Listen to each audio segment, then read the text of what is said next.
Good day to you, gentle person on the internet, and thank you for joining me as we have a look at Out of Light. Now, I'm going to say that when we jump into this game, when we start taking a look at it, it is going to feel in a very unfinished state. I mean, it is a game that is being worked on at the moment, but the strange way it is designed does feel like it's almost a sort of a proof of concept prototype. So just bear with me as we go into it a little bit, because it does become a little more fleshed out in a sort of a rather surreal way. So it is worth taking a look at. It is worth jumping in and giving it some gameplay, and it's also a game that I think the future thereof is actually quite exciting. So stick with me. Let's jump in. Let's give it a play. And we'll see where this game takes us. Okay, so we start with the fourth wall breaking letter. You got this far, so I appreciate you giving Out of Light a try. If you're playing on your browser, you'll likely have some performance issues. Download the game from itch.io for a much smoother experience. I tried this on Firefox. It did work just fine, although Firefox you have to kind of click around a bit and set it to full screen and under the settings to try and get it to treat the mouse normally. There's always a little bit of a fight in first-person perspective games in Firefox. I'm not quite sure why. We'll see if we have the same issue. I'm in Chrome at the moment. I'm working on the game constantly, so expect to see more stuff every so often. If you run into any issues or have some suggestions, you can reach me by commenting here, emailing there. Hope you enjoy the game. Okay. So the other thing, don't press escape to click out of Windows, because that messes with the itch.io login thing. So you just got to click out of the frame. But before we do it, there's some other tabs here, one of which has the gameplay settings that we like to see. You can turn a bunch of stuff off. You can do some visual settings. There's an excellent set of audio settings, and there's the controls to mostly open the menus and that. All the controls are actually quite simple in this game. What we can do is we can just go full screen. All right. So let's click out of the window, and this is us. We are in this strange little place, sort of a surreal setting, as it were. And we have a lighthouse with a beam that is beaming out. We have some trees. We have some weird, surreal rocks, and we can't go into the darkness. And as you can see, as we move around, we use the skill that the developer has chosen to call legging. So that's walking, basically. And as we walk around, we upgrade our skill. So there's a sort of an incremental element in this game, where most of the things that you do have an associated skill. As you do the muse skill levels up, you get a little bit better at doing it. So it is... he's deliberately added that incremental factor because that's what people like.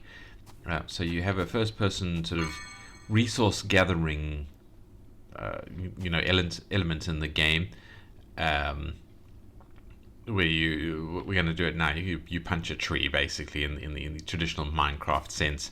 You punch trees, you punch rocks, you collect resources. You eventually meet a guy that you can then give some of those resources to, and he will give you tools to do it better with, so you can get sort of more interesting resources on the next level, as it were. And you got to climb the lighthouse.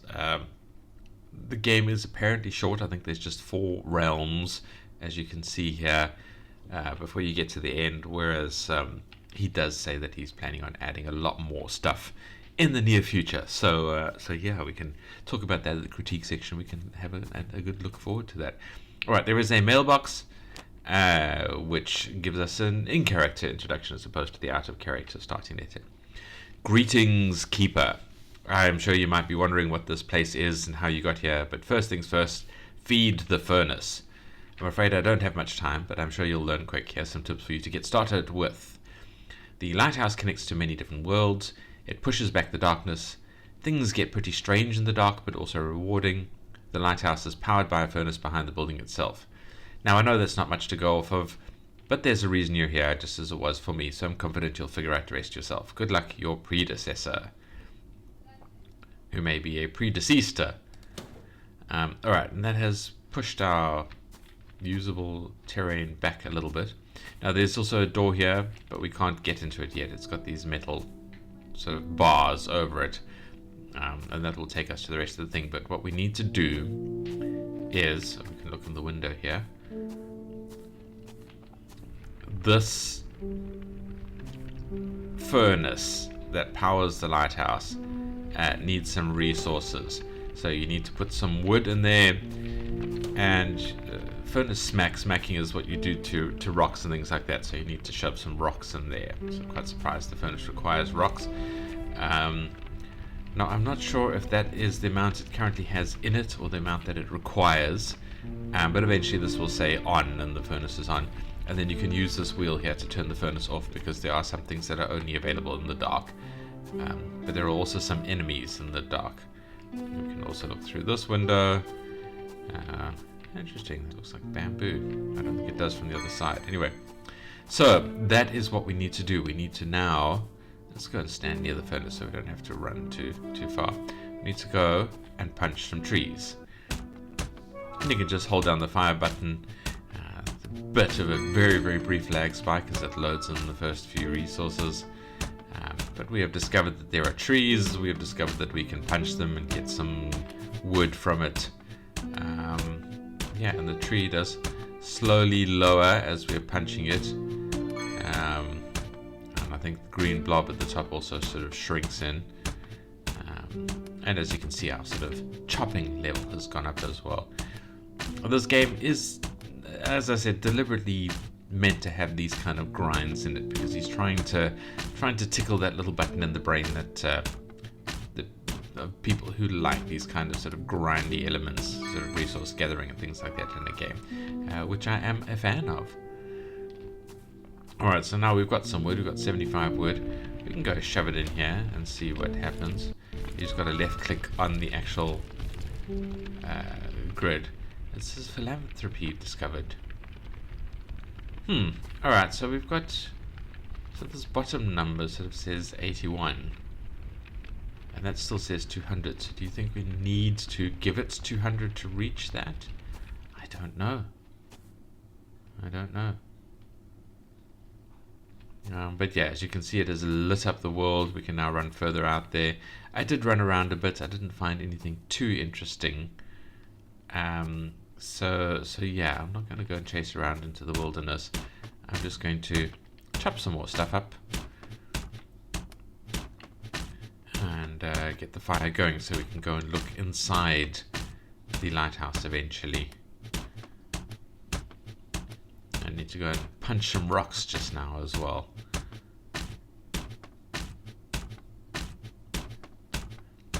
I'm curious to see what that kind of display on the furnace actually means, because it's a little unclear to start off with. Okay, so we get these. Now when I first started, I was very confused. I was like, do you have to put the stuff in there or there? You have to click on where it says furnace chop. Yeah, I think he needs to change the tooltip, as it were.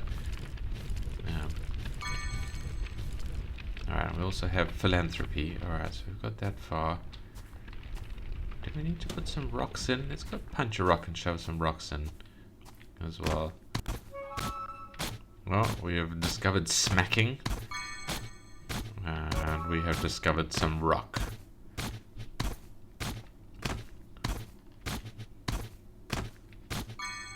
And the rock goes away. Sometimes there are bits left floating in midair as well.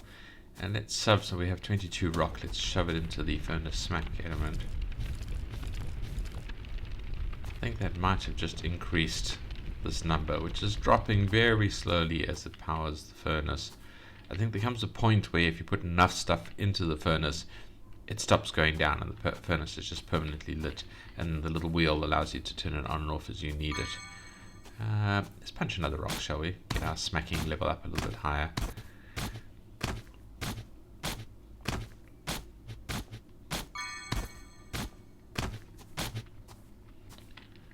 Alright, I think we've got all of that rock. Let's just shove it into the furnace while we are here. We don't seem to have a storage limit.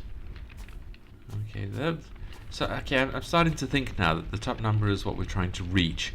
and then the bottom number is what we've actually put inside there, and it counts both rock and wood as furnace ingredients, which is weird. Now we also have these mushrooms, as I'm sure you've been wondering about. These we have to pluck, so you hold down the mouse button and then pull it, and it stretches out, and eventually it will pop, and then you will get some mushrooms. Now, other than as a collectible to unlock the next task and things like that, this doesn't seem to have a purpose. As far as I can tell, we can't put it in the furnace. Yeah, we don't. It just tries to put the trees in there. So the mushrooms, I don't know if we need them for something later, or I don't know if they're just a step on the road to actually getting like a food survival mechanism included in the game. I don't know. It's a possibility either way. Now we need to collect some stuff. Yeah, like I said, this game is deliberately a bit grindy because it is supposed to be that kind of survival mechanics where you grind a bit and slowly climb your way to higher capabilities, which I am a huge fan of, and I think a lot of players are. So hopefully you are as well. But it does mean you spend a fair bit of time looking at flashing stuff in front of the screen because it's grinding. I do like his pop-up kind of text there because this kind of grindy element is about seeing the numbers go up. So the fact that he is pushing the numbers into your face there is actually pretty good. Alright, okay, so we have filled up the furnace. It is just on. Now, does this mean, is that what opens the door? I know something opened the door, but... Yes, alright, so now the door is open so we can go inside. And this is where things get a little strange. Alright, so we see light keeps us safe. We see that the pipe comes in here, that we've been feeding from the furnace and puts the power up into the light at the top of the menu and things like that. And now we have 3 doorways that we can go through. Well, 4 in total, because this one goes outside, but if we pull this lever, it goes somewhere else. This one goes up to the next floor, but we can't break that because it's made of bamboo. Bamboo is the next kind of quote-unquote tree that we need to harvest, but we can't harvest it yet. This is plastic, a high-level plastic, so we can't even look at denting that because I think we're a few upgrades away from that. So where do we get our upgrades? Well, we pull this lever, and the door outside now goes somewhere else. Now we have insolvent estates, which are bamboo that we can't get through yet. So we do need to have a look at that when we have a minute. We have for sale, which is just a door that we can't get through yet. I guess insolvent estates is probably how we get access to that.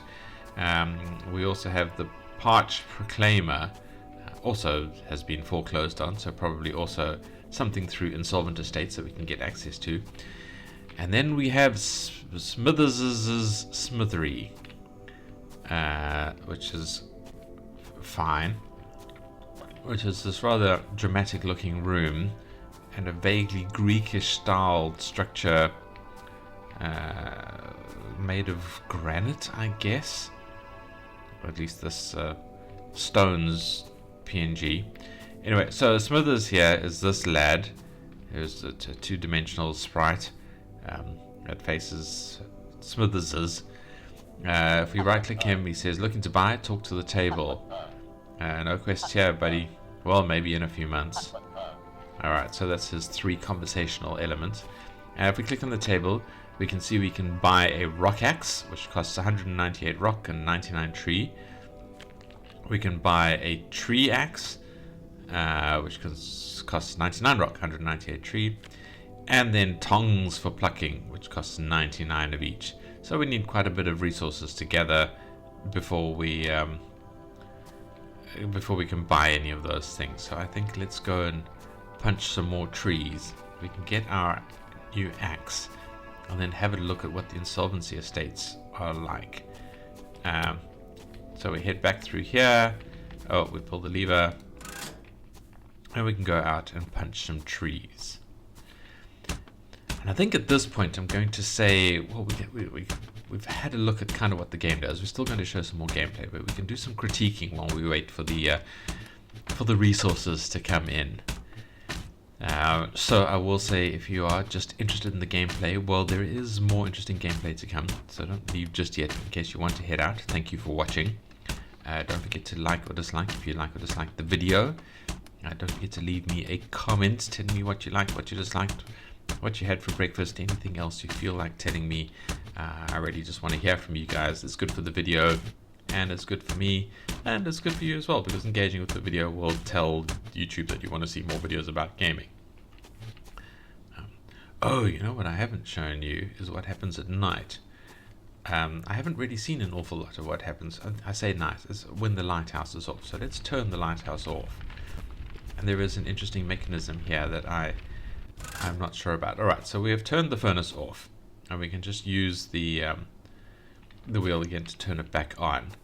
But for now we have these interesting cubes that are floating in the sky. Everything is dark and spooky. And as you can see, some of the trees are different colors, and some of the rocks are also different colors. And that means when you knock them down, you sometimes get a special resource. There are also spooky sounds that happen sometimes. We'll see if that happens. And I believe there are entities stumping around in the dark that might give us some trouble, but I have yet to see one. So anyway, let's start by chopping down a green tree. Stand back a bit. Oh, we picked it up already. As you can see, an uncommon cube. There's one that just fell down. It's a big green cube, basically. I'm wondering if that is going to remain as the resource, or if he's planning on adding something that looks more interesting in there. I don't know. Yeah. Anyway, we were doing the transition to critiques. Yeah, so leave comments, tell me what you feel about the game. I would very much love to hear from you. Let's punch down the yellow one. You can see there's a different resource.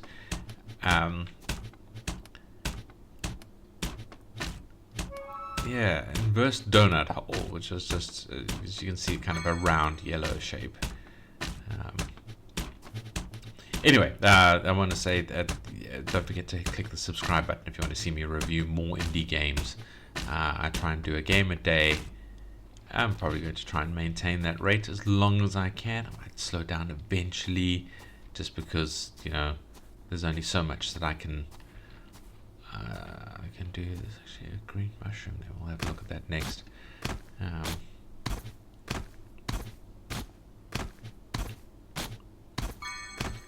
But yeah, at the moment this is a good place to get a fairly steady stream of these interesting, fun, surreal, strange, promising games that I like to have a look at. I'm going to pull this green mushroom, see what it does. So yeah, don't forget to hit that subscribe button. Don't know if I got any of the special resources from that. Where's the purple one? We could do with a bit of purple.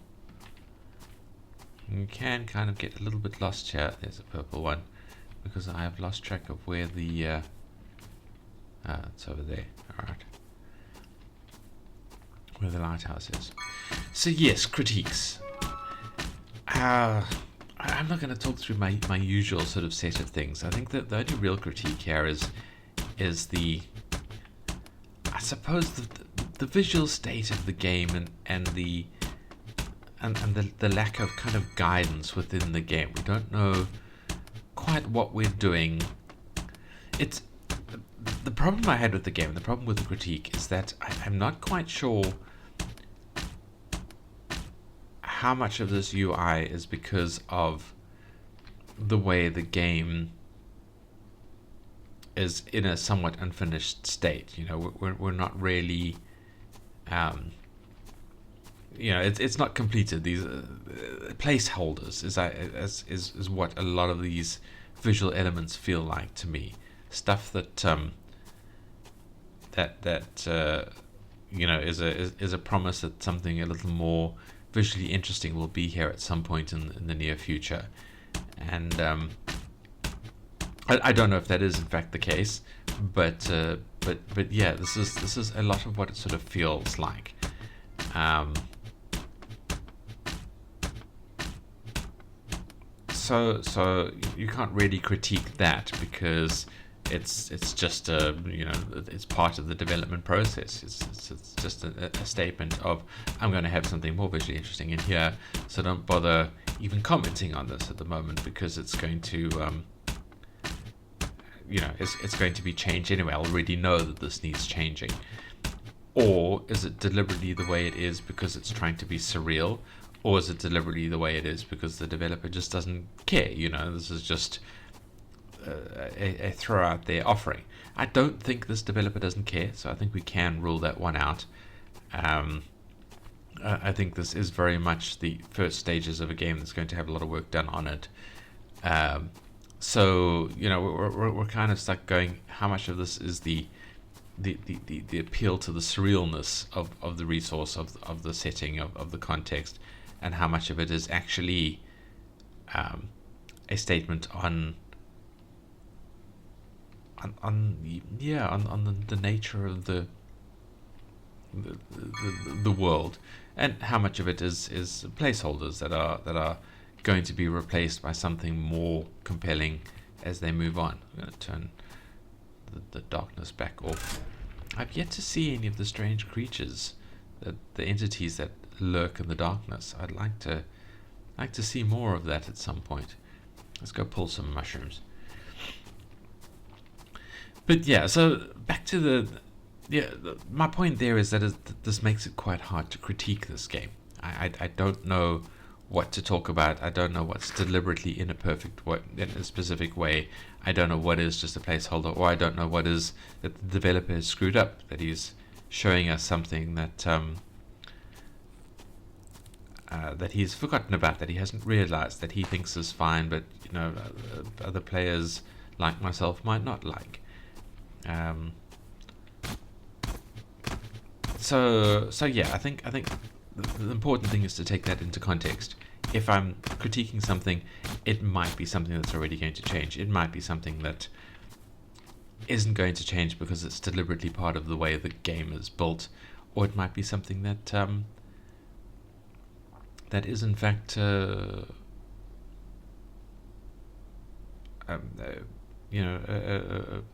screw up and that the developer needs to know about. I don't know. I like the way that this is now essentially a sun above the lighthouse, now that we've filled in the UI. And then these strange yellow bits that kind of drift outwards from it, almost like yellow clouds. I'm not quite sure what that's meant to be.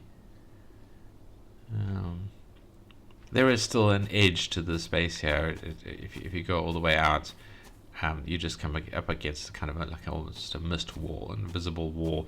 Well, it's not invisible, it's just this mist haze that you can't go any further past. I don't know. How many mushrooms did we have? I forgot to check.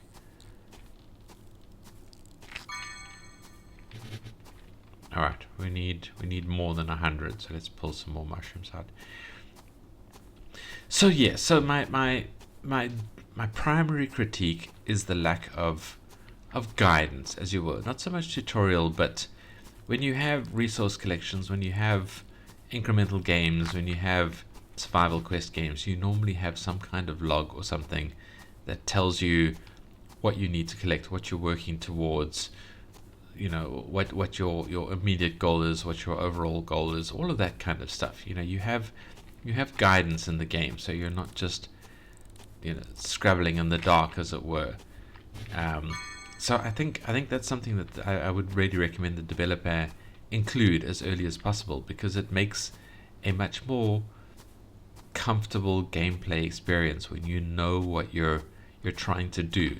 You may not see immediately exactly how to do it, but at least there is a little something there going, at some point you're going to need this amount of this stuff. Go and find out how to get it. And the closest we come to that is the rather very awkward interaction that you have with Smithers's, which was not comfortable at all. We'll see now how that works. I did not really like interacting with Smithers's. It was It was not a pleasant buying experience. I mean, I appreciate that the developer tried to make it you know, an in character, in perspective experience rather than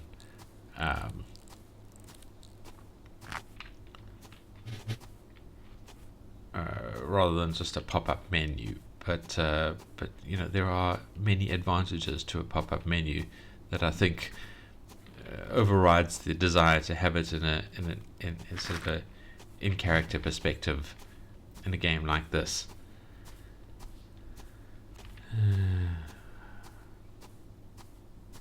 Yeah. So yeah, we'll have a look at that when we get there. I just need to punch some more trees, I guess. I'm wandering around a little bit aimlessly.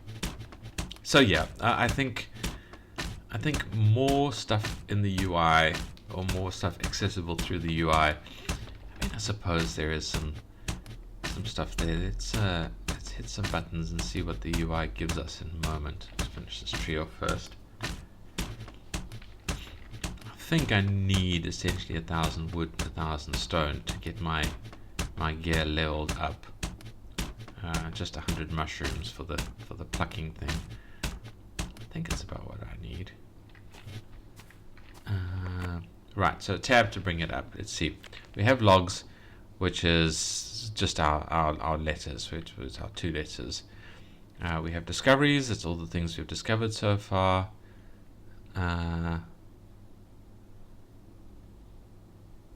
Uncommonly rather dark. Okay, so there's a fair bit of info here.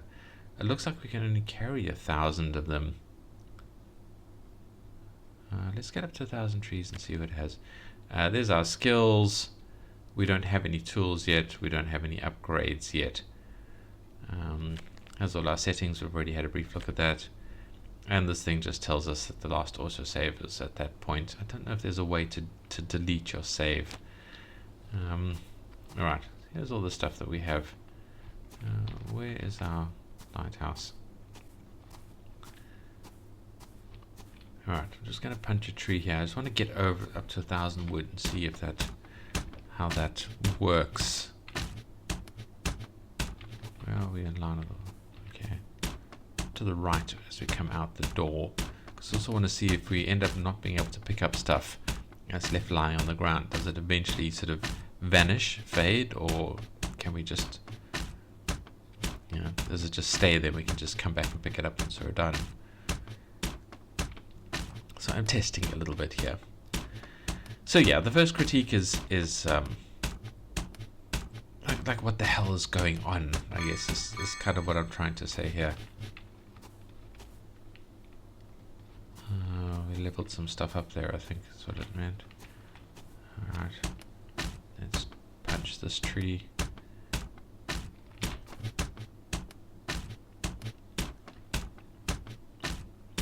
I do like the way the tree sort of slowly lowers as you punch it. It's quite a fun way. I've been playing a fair bit of Minecraft, different mods lately, and the different mods have different ways of dealing with how you chop something out. Okay, so we can't pick up any more wood. So I think it's a bit of tree that I haven't finished punching. If we go through here and we press that, let's go to Smithers. Let's start by saying that we want a rock axe. Yes, so we want a rock axe, so we need 200 rock and 99 tree. So he says fill them, don't spill them, and these boxes appear. And what we have to do is we have to punch the boxes and fill them up with the material that he wants there. So we've put 100 wood in there, and we need some more rock. Now these boxes stay here as we leave. Now what I want to see is if we go back out, where is the out? Over here. And we pull this lever. And we go back out. The wood is still there, so we can just pick it up again. Okay, I think we have all the wood we need for now. So now we just need to punch some rocks. And I think we have all the mushrooms we need as well. So basically we just need rocks to get to the next level. And the rocks might take a while because this is actually quite slow. We need like a couple of hundred of them, I think. So let's reduce the number of rocks we have in our environment. Yeah, so guidance, tutorial, a quest log, all of that kind of stuff is where I think the developer really needs to focus his attentions in the near future. The UI with Smithers's, I think, needs a lot more work, a lot more improvement on it. I do appreciate what has been done there in terms of trying to make it a more interesting UI, but I don't like it. I don't like it. I found it awkward and slightly unsettling almost.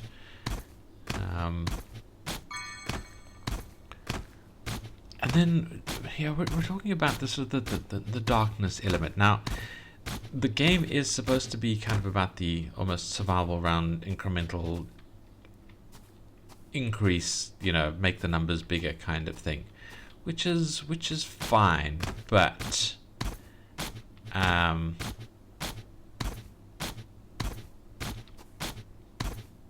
there is a lot of potential in the basic gameplay idea here, where you have the light that you create, and it keeps back the darkness and keeps us safe in the darkness. So there's like a horror game element in there, and I think it is quite sad that we are missing that horror element.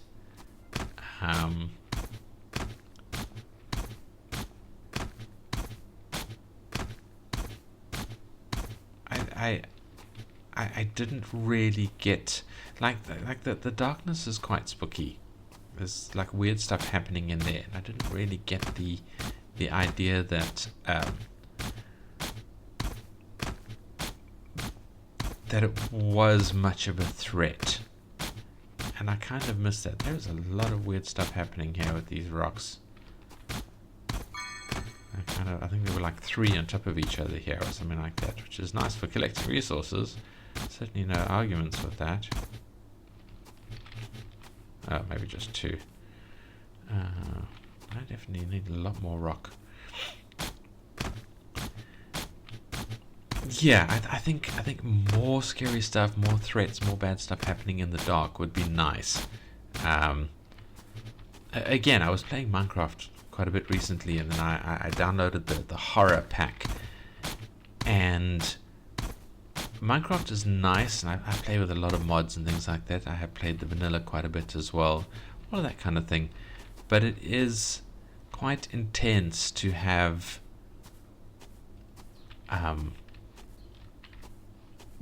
to be scared of the darkness, scared of the zombies and the creepers and the spiders and things like that. And that was what made Minecraft thrilling when I first started playing it. You're like, oh my god, it's dark, and what happens now? And suddenly there's zombies, and suddenly there's skeletons shooting arrows at you, and you panic and you run and you have to dig a hole. Like nowadays, it's just you're utterly unafraid of the dark. After you've played Minecraft for long enough, you're just running around and fighting off some zombies and just looking for the whatever it is that you need in the dark, or lighting up the caves and things like that. You kind of learnt the mechanics around it. So I miss that initial thrill that pulled me into Minecraft. And then I installed this horror mod pack, and suddenly it was exciting again, because there were enemies there that didn't really obey the basic rules of the dark, and they were dangerous, and they were fast, and they were scary looking and things like that. And it was suddenly the old thrill of Minecraft all over again. I really enjoyed it. I felt an enjoyment of Minecraft that I haven't felt for quite some time, and it was exciting. It was very much what I was missing from Minecraft. That's new. I haven't seen that before.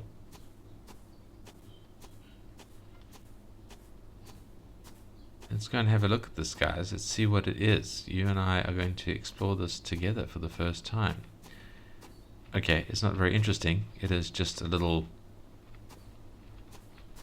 kind of house here. But there it is. Alright, what direction is this from the lighthouse?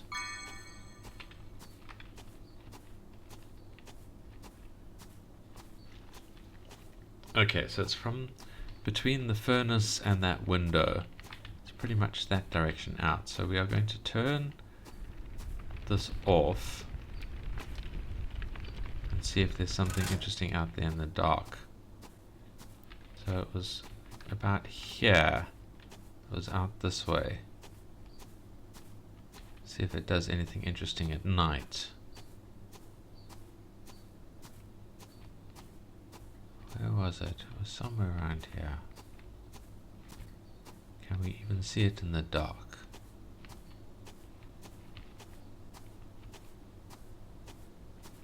We have approached the edge here.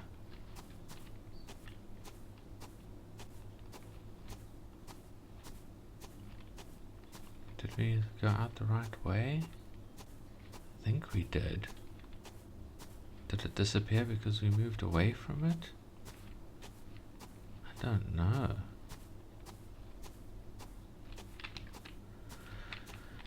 Let's turn. Oh, we have drifted quite a bit. You see something over here?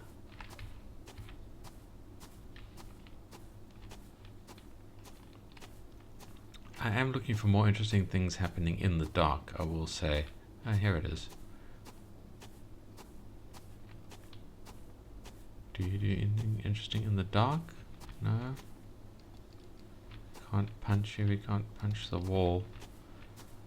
Alright, so it is just an interesting bit of the realm, the setting, as it were.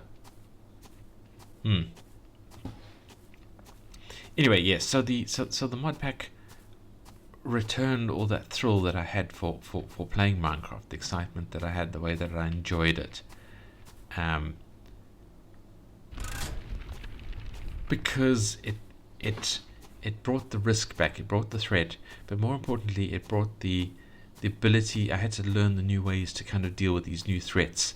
I had to learn how to make it so that they would, they couldn't hurt me and my resources anymore. And I love the villagers in Minecraft, but these threats were a threat to the villagers.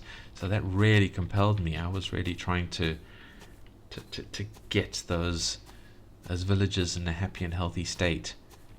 And protect them and all of that kind of stuff. And yeah, I'd missed that from Minecraft, and it resurrected my enjoyment of the game. And I think this game needs something like that. You need a third party that you're protecting. You need more of a risk at night, and so maybe the ability to plant small glowing things that you can create to light up an area so that the constant risk from the darkness doesn't come for you.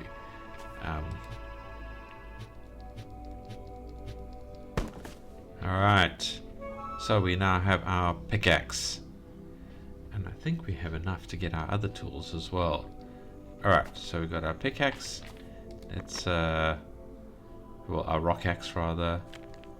Let's get our tree axe.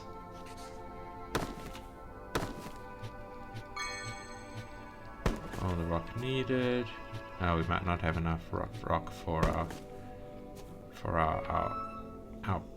tongs of plucking. Alright.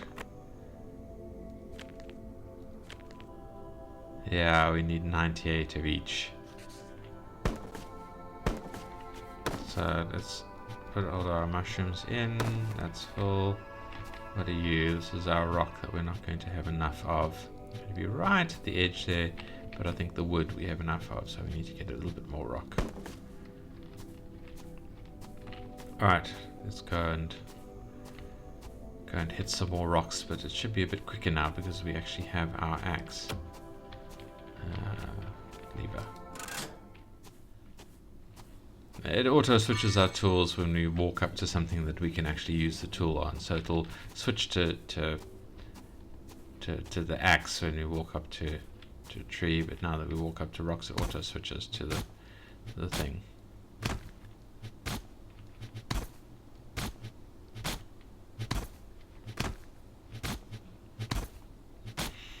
Yeah, so yeah, developer, I mean, if you're listening, anybody else who's developing something similar, I would say what you really need here is a couple more NPCs that are asking for help. And I mean, it is the staple, but have it so the NPCs can get attacked by whatever happens in the dark. Have the things in the dark happen a bit more frequently. Do you think we can hit the wall here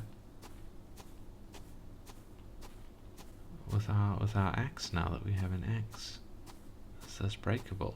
No. Very interesting little tree thing here. I wonder if that becomes a factor later. I just want to get 100 rock.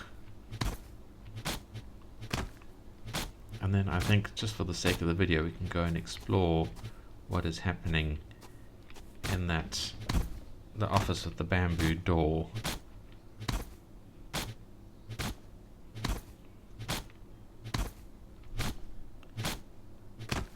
Come on.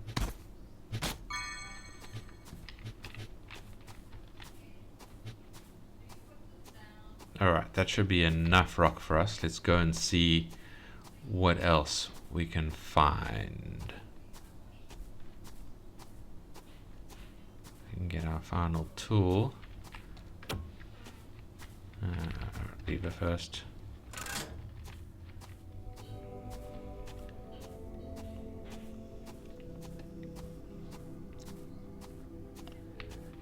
There you go. It's done. It's done there. There we go. Alright, so we have our tier 1 tools, which I am pleased to see. Alright, so now if we talk to him, we now have more tools that we can choose. Oh wait, no, we haven't opened the next area yet, so maybe that's why he's not giving it to us. But first of all, let us go and see if we can get through this door. Because you see, this axe now successfully breaks bamboo.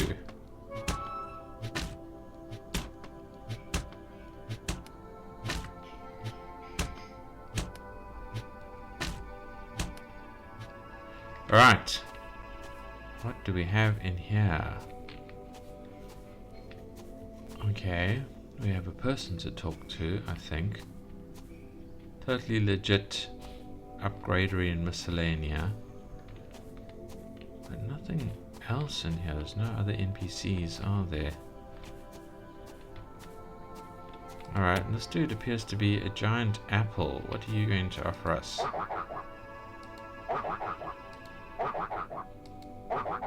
Okay, so those are all of his conversations. Okay, so we have a crit chance. We have item magnetism. Item capacity. Interesting. And faster fingers. I don't know what that means. Alright. Okay, interesting. But now, how do we... Are these all just things that we... I was hoping we could sort of open these things up. Or at least, you know, these ones here. But maybe they are for future upgrades. Or maybe we unlock them at the next level. Anyway, so what we can do, just to show you the game progression a little bit, is we can actually hack our way through this.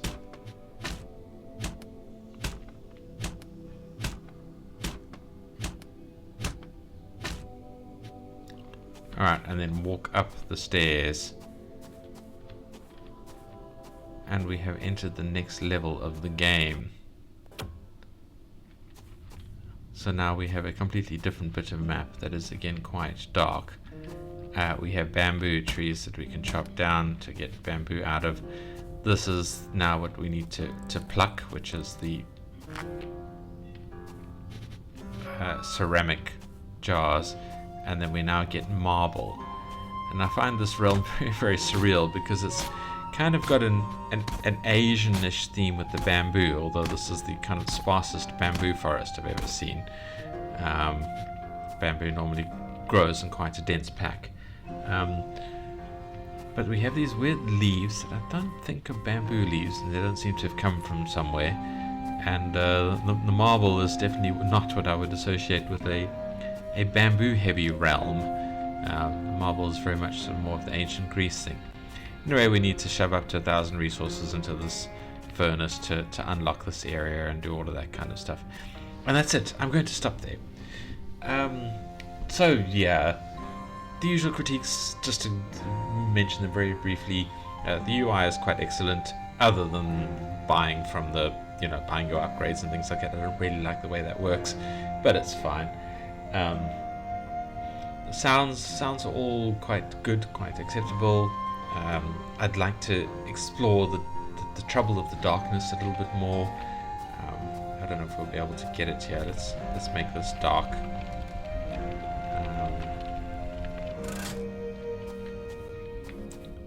While I was busy in here, I did hear a weird sort of sound, and I did see like a blue shimmer at one point. So I don't know what that might be about.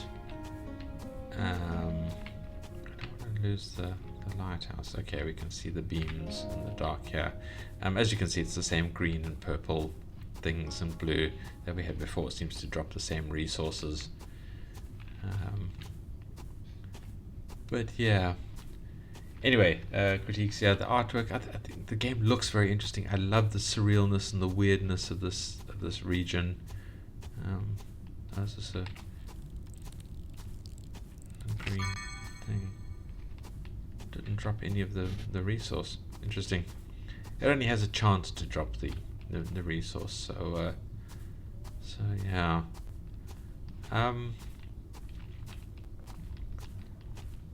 Yeah, the gameplay is fine, but just doesn't have the kind of guidance to what you're supposed to be doing with the gameplay that I would like to see.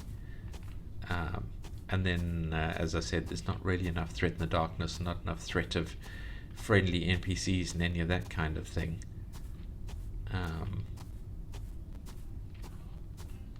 I would like to see more of that. I would like to see more sort of potential conflicts to drive the narrative. I suppose to try and formalize my critique a little bit, and to boost the emotion, to pull me in more, because I would care more about the enemies that are that are threatening myself and my associates in the game. And that's it. I hope that all makes sense. Thank you for watching. The link is in the description. Come play this game. Come give the devs some love. Come give us support, because I really, really want to see where this game goes. And thank you for watching, and I hope to see you in the next video. Goodbye.